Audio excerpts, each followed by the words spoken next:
let's give Jeff and DC Media Week a big round of applause for putting this on.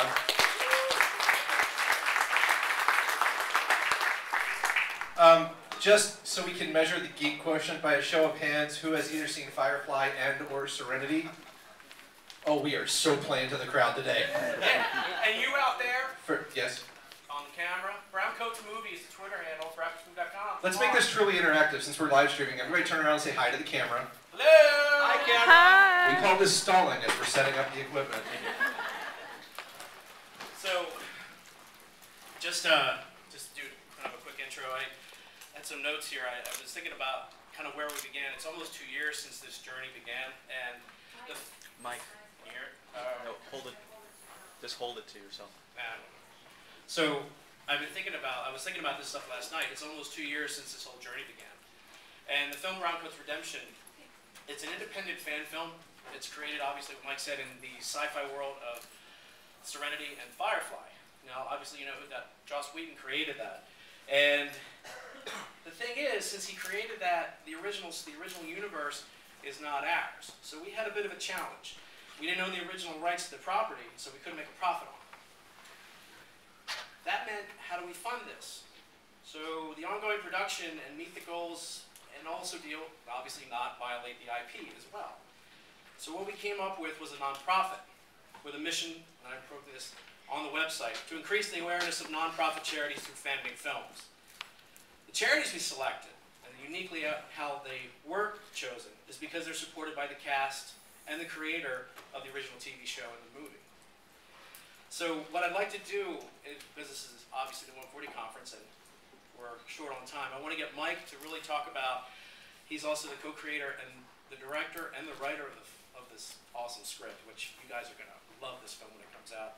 He's going to talk about how we leverage Twitter to do and other social media tools to basically call for volunteers, build a community, promote the film, and ongoing fundraising. And when we're done, I hope we raise a lot of money for charity. So, Mike, you already have met, so give him a round of applause again.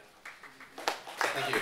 So I just realized that iPhones can also be used as cue cards. Yes, they're excellent. So just to give you a background, 2008, Steve came to me and said, have you guys ever thought about doing a Firefly fan film? And I was like, sure, we just decided to.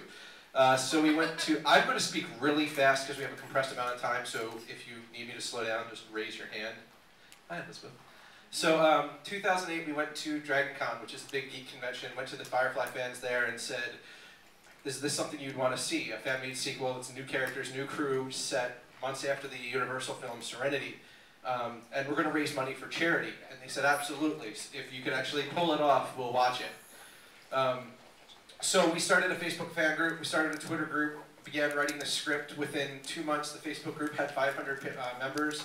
Twitter follower had about the same. We put a call out that said, we're doing a table read. We want you guys to read the script. For those of you that may not know, table read is where everybody comes in, they take a part like it's a radio play and go through the entire thing. The 33 people that showed up, 29 of those were complete strangers from social media. So these are people that had no personal interaction between Steve and I whatsoever. Came out and they got to rip this thing to shreds, and they did. And we took their notes and went home and cried, and then I cried, reworked the script. And I'm really proud to say that those people that came out in November of 2008 are still involved in the project in some capacity today, 2 years later. So we completely crowdsourced this thing. We crowdsourced our actors, put it out on Craigslist, on Twitter. Like, Twitter's been a dominating force for us between that, second only to Facebook.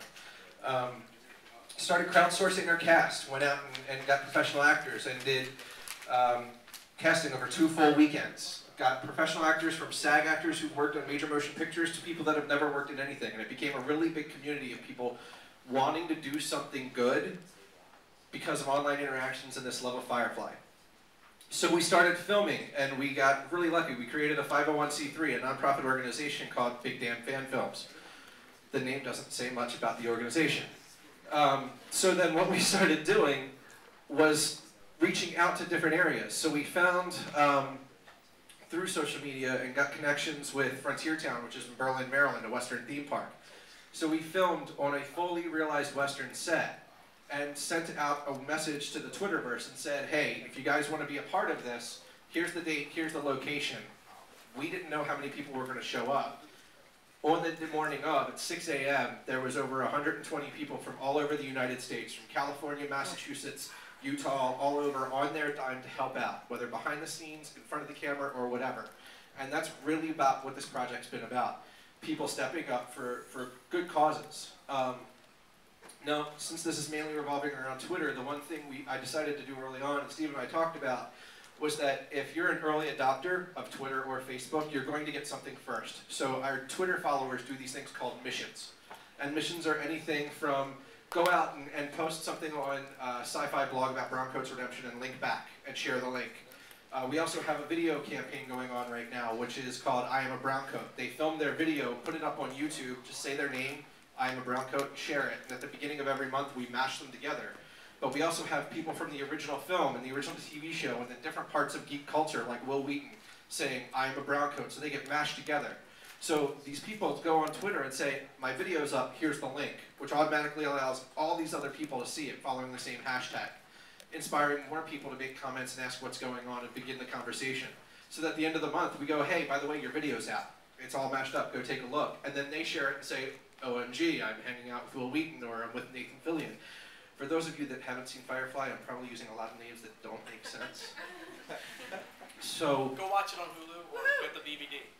Or Netflix. Or Netflix.